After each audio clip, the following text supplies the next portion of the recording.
Assalamualaikum warahmatullahi wabarakatuh. Bismillahirrahmanirrahim. Alhamdulillahirabbil alamin. Wassalatu wassalamu ala asyrafil anbiya'i wal mursalin sayyidina wa maulana Muhammadin wa ala alihi wa ashabihi ajmain. Amma ba'du.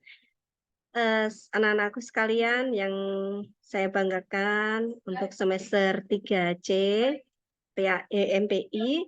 Alhamdulillah siang hari ini saya bisa hadir secara daring di hadapan kalian. Mohon maaf, sebenarnya saya sudah di kampus, tapi karena nanti ada jadwal rapat di kantor jam 12:30, jadi saya sengaja membuat rekaman video ini untuk ditonton oleh kalian di kelas. Saya hadir secara virtual di kelas kalian, dan ada beberapa hal yang ini saya sampaikan di pertemuan pertama ini. Yaitu yang pertama, saya ucapkan salam kenal untuk yang belum kenal. Nah, ini saya adalah dosen kalian di mata kuliah kita yang sekarang, yaitu perencanaan sistem pengajaran pada semester 3 untuk prodi MPI. Nah, selamat datang di semester 3 prodi MPI dan selamat datang di mata kuliah perencanaan sistem pengajaran yang saya ampu. Nama saya Bu Mai Rosita. Dan nanti kita akan bersama selama 1 semester ke depan untuk bersama-sama belajar tentang sistem pengajaran, perencanaan sistem pengajaran PAI. Nah, kemudian berikutnya saya akan menyampaikan SAP mata kuliah kita pada semester ini ya. Akan saya tayangkan sebentar. Ini adalah screenshot dari SAP kita. Nah, bisa dilihat ya anak-anakku sekalian. Nah, ini adalah mata kuliah kita yang saya ampu di mata kuliah perencanaan pembelajaran PAI. Sampai jam itu. Oh, nih, tanda tangan BS. Ini sebentar saya, enggak apa-apa. Saya rekam nanti. Nama bilangan. Iya. Tanda tangan. Iya.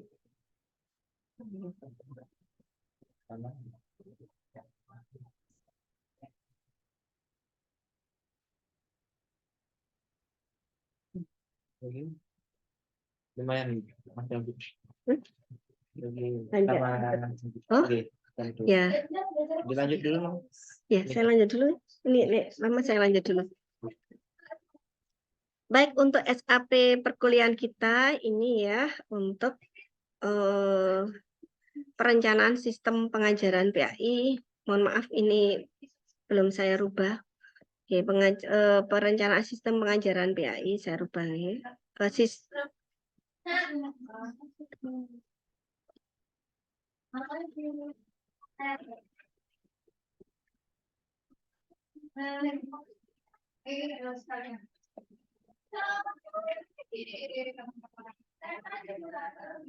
Jadi di mata kuliah ini kita hari kuliahnya Jumat ya.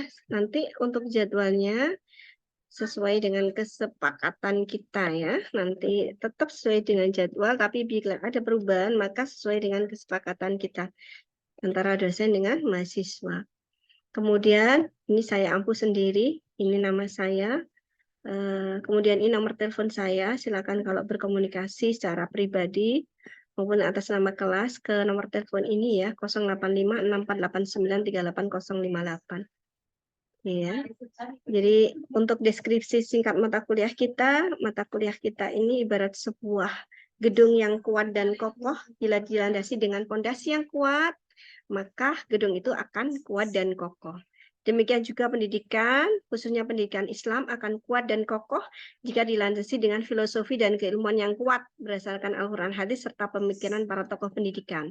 Nah, mata kuliah ini nanti mengkaji berbagai aspek teoritis maupun praktis yang berkaitan dengan perencanaan sistem pengajaran PAI. Nah, ini berfungsi untuk membekali mahasiswa untuk mengkaji, menelaah, dan memahami secara komprehensif baik secara teoretik maupun praktis tentang konsep dasar dan berbagai pengertian perencanaan pembelajaran PAI, kemudian hakikat dan dimensi-dimensi perencanaan pembelajaran PAI, peranan dan fungsi perencanaan pembelajaran PAI, serta komponen-komponen perencanaan pembelajaran PAI, kemudian pembelajaran sebagai suatu sistem, Kemudian nanti ini sudah tidak kita pakai lagi ya, langsung kita ke kurikulum 2013 dan kurikulum Merdeka. Kita akan nanti mengkaji tentang ini. Kenapa kita kaji tentang kurikulum 2013 dan kurikulum Merdeka? Karena ini sangat berkaitan dengan perencanaan sistem pengajarannya.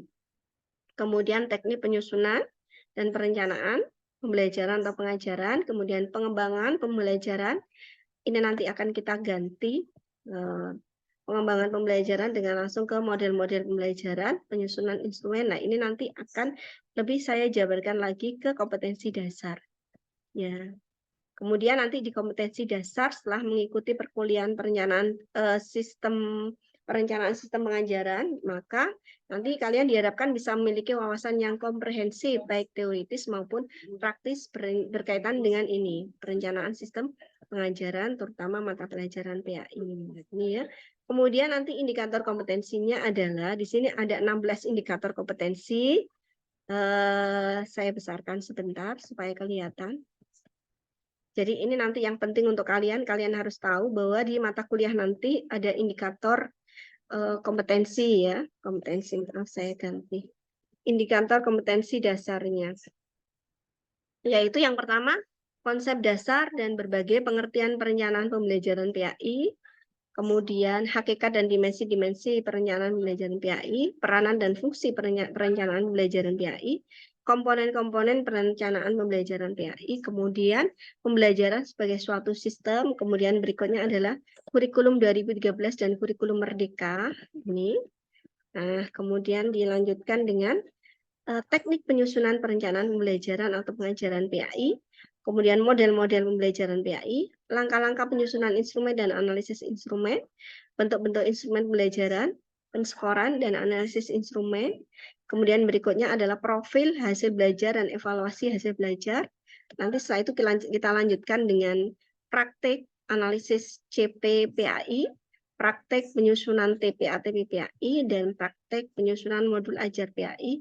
Kemudian ada asesmen diagnostik dan ada asesmen formatif dan asesmen sumatif. Nah, nanti mungkin kita geser ini ya. Nah, kita akan menggesernya ke sini. Nah, ini aja. Nah, di sini ya, jadi asesmen diagnostik yang ke-9, 10-nya asesmen formatif, sumatif, kemudian langkah penyusunan instrumen, bentuk-bentuk instrumen, kemudian profil hasil belajar dan evaluasi hasil belajar, praktek analisis CP PAI, praktek penyusunan TPA-TP PAI, dan praktek penyusunan modul ajar PAI. Nah, nanti mata kuliah kita akan kita rancang, kita lalui dengan berbagai metode perkuliahan, yaitu ceramah, tanya jawab, cooperative learning, diskusi, makalah atau penugasan mandiri, dan kelompok, kemudian UTS UAS.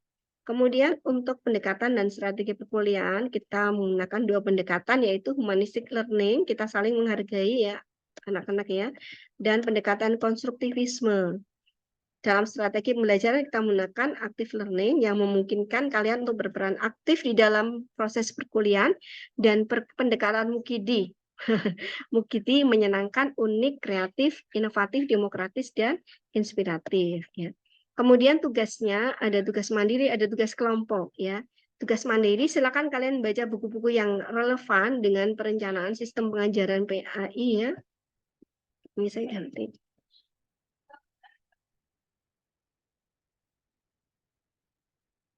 Nah, ini nanti kalian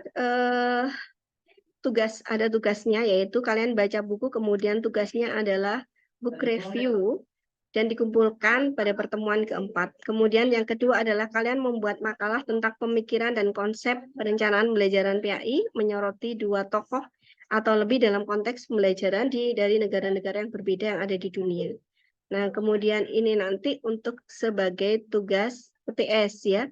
Tugas dikerjakan secara individu atau mandiri, makalah diketik spasi tunggal minimal 5 halaman. Saya kurangi aja. Minimal 3 halaman, kemudian dikumpulkan sebagai tugas UTS, dikirim melalui email ini ya. Silakan dicatat email saya nanti.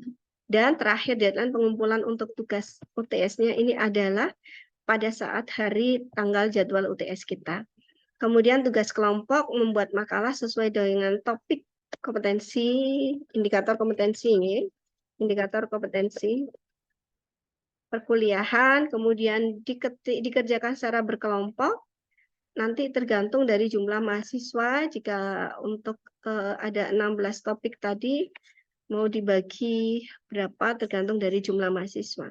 Kemudian makalah diketik 1,5 spasi, Time New Roman dipresentasikan mulai pertemuan ketiga, yaitu pertemuan nanti 2 kelompok. Nah, tulisan dikirim melalui internet dengan alamat email ini, mami.rosita@yahoo.co.id, nanti paling lambat 2 minggu setelah silabus ini dikeluarkan. Jadi 2 minggu setelah ini kita semua mengumpulkan, baik itu yang dapat undian pertama, yang dapat undian terakhir, maupun yang dapat undian awal ya. Kemudian sistematika penulisan ada pendahuluan, ada pembahasan, ada analisis, implikasi, kesimpulan, dan daftar pustaka. Jika ada yang persoalan yang mau disampaikan, silakan hubungi ke nomor saya ini 085 648 938 058. Nanti komponen penilaian untuk perkuliahan kita adalah kehadiran dan keaktifan 10%. Dan ingat, tidak boleh untuk kehadiran tidak boleh kurang dari 75%. Jadi harus 75% dari seluruh pertemuan. Kemudian makalah atau penugasan 30%, ujian tengah semester 30, dan ujian akhir semester 30. Nah, kemudian buku sumber kalian boleh buka buku yang sudah saya cantumkan ini atau buku lain yang relevan ya dengan pembahasan kalian. Nah, ini ada 29 buku ya yang bisa kalian gunakan yang sudah saya cantumkan di sini. Jika kalian masih kurang atau menemukan buku lain yang relevan, silakan untuk digunakan. Nah, ini adalah silabus atau silabus perkuliahan kita nanti selama 1 semester ke depan. Dan selamat mengikuti perkuliahan kita. Semoga nyaman dan senang berada di kelas kita. Oh ya, nanti saya sampaikan lagi bahwa untuk setiap kelompok yang nanti presentasi wajib untuk membuat PowerPoint dari materi yang dipresentasikan untuk bahan tayangnya. Kemudian juga wajib membuat resume minimal 1 halaman untuk teman-teman ya, supaya teman-teman punya pegangan dalam memahami materi yang kalian sampaikan. Dan ingat bahwa ketika kita nanti menyampaikan presentasi materi, tolong tidak membaca. Tolong tidak membaca, kalian harus memahami materi yang mau kalian presentasikan dan bisa mempresentasikan materi dengan profesional. Dan satu lagi, untuk makalah tidak boleh jiplak, tidak boleh plagiat dari comot-comot dari internet, harus bisa dipertanggungjawabkan. Tingkat plagiasi yang ditolerir adalah 30% ya. Baik, terima kasih untuk itu. Untuk perhatiannya pada pengantar kuliah kali ini. Untuk selanjutnya kalian akan saya beri bahan ajar. Untuk pertemuan pertama ini, selain kita memahami silabus perkuliahan, kalian juga akan saya beri bahan ajar untuk materi kita. Tugas kalian adalah membuat peta konsep dari bahan ajar sebagai tanda kehadiran kalian di pertemuan pertama. Dan nanti akan dikumpulkan di Asdos paling lambat saat pertemuan kita minggu depannya. Baik anak-anak sekalian, terima kasih untuk kebersamaan hari ini. Selamat membagi tugas ya untuk Kosma dan Asdos. Silakan membagi tugas sesuai dengan indikator kompetensi kita tadi dengan seluruh teman-teman dalam satu kelas. Kemudian dilanjutkan dengan memahami materi bahan ajar yang sudah saya sampaikan, saya kirimkan dan membuat menjadi sebuah peta konsep. Ya, selamat belajar dan selamat mengerjakan tugas ya, semoga semuanya sehat. Sampai ketemu minggu depan insya Allah. Assalamualaikum warahmatullahi wabarakatuh.